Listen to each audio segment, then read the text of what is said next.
If interested ka matuto mag-trade sa Forex, maraming ways to learn. So, number 1 is manood ka sa YouTube. Napakaraming tutorial videos dyan. Kaya lang, ang downside dyan, swerte kung replyan ka nung taong pinanonood mo.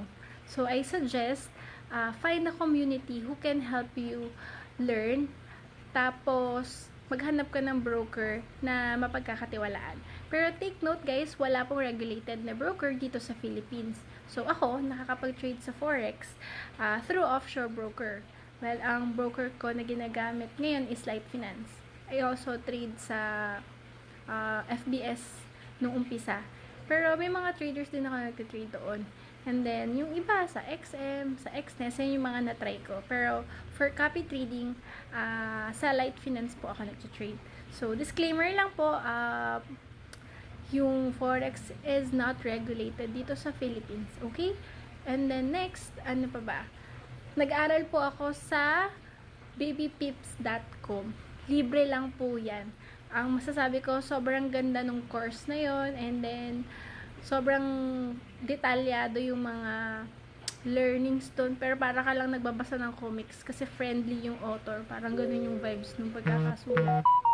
Kaya lang, maraming mga traders na pag nire-recommend ko yung BB Pips, tinatamad sila magbasa. Alam mo yun? Kaya, sabi ko, gusto ko gumawa ng sarili kong module kasi gusto ko magturo ng mga nalalaman ko sa Forex. Yung sa Baby Pips, parang gusto ko siyang i-translate into video, tapos Tagalog. Kaya lang wala akong time siya gawin. So, naghahanap ako ng mga academy or mga course na po pwede ko i-refer sa mga taong nagtatanong sa akin kung paano mag-trade. So, ako naman kasi ang nasa-share ko, yung based on my experience. So, paano mag-trade yung basic lang, tapos paano mag-copy trade, mag-EA trade. Pero yung talagang full course, yung step by step na ganyan na may video, wala akong makitang mapag-enrollan ng affordable. So, ang alam ko kasi yung mga test accredited na academy na Forex, around 65,000, 100,000. Nakikita ko ngayon kilala niyo si Adam Ku. Doon ako nanonood doon before sa YouTube. Nag-try ako mag-check doon sa website para around 100,000 plus yung course. Sabi ko, hindi ko afford, kaya doon lang ako sa Baby Pips. And then, yung mga brokers din naman, nagpo-provide din sila ng mga education. Pero, recently, nag-enroll ako sa economy. So, they provide, kasi, Forex course, and then yung pattern scanner. Ibig sabihin yung pattern scanner, yun yung masascan mo yung market, yung mga harmonic patterns, and i-feed na sa'yo sa Telegram.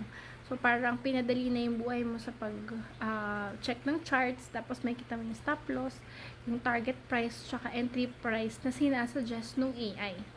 So, very good to for manual trading. And, yun lang, I suggest guys, kung interesado ka matuto mag-trade sa Forex, seryosohin mo, maraming dyan, resources out there. Pero, kung gusto mo ng may community yung mag-guide sa'yo, I suggest try mo yung economy. Ayan, kaka-launch lang yan dito sa Philippines and I am happy na naging part ako dito.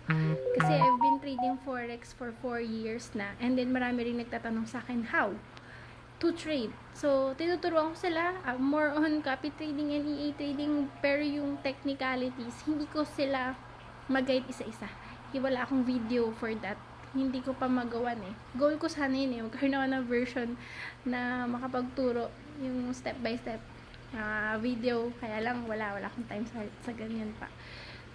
Kaya, si economy, I enrolled para rin alam ko kung siya, worth it to share. And I'm telling you guys, it's worth it. It's just $149.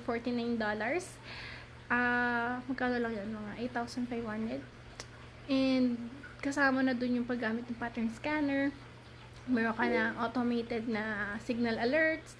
May kasama ka pang mga premium signal sa mga expert traders. So, 'di ba? Very sulit na siya. And you can check doon sa ating videos po kung ano yung economy. So, if you are interested guys, send nyo ko ng message. Send me a message sa Telegram. Hanapin nyo lang yung Jenice Inocentes o kaya yung BeatFXPH. Yun yung ating group chat. So, thank you guys. Bye!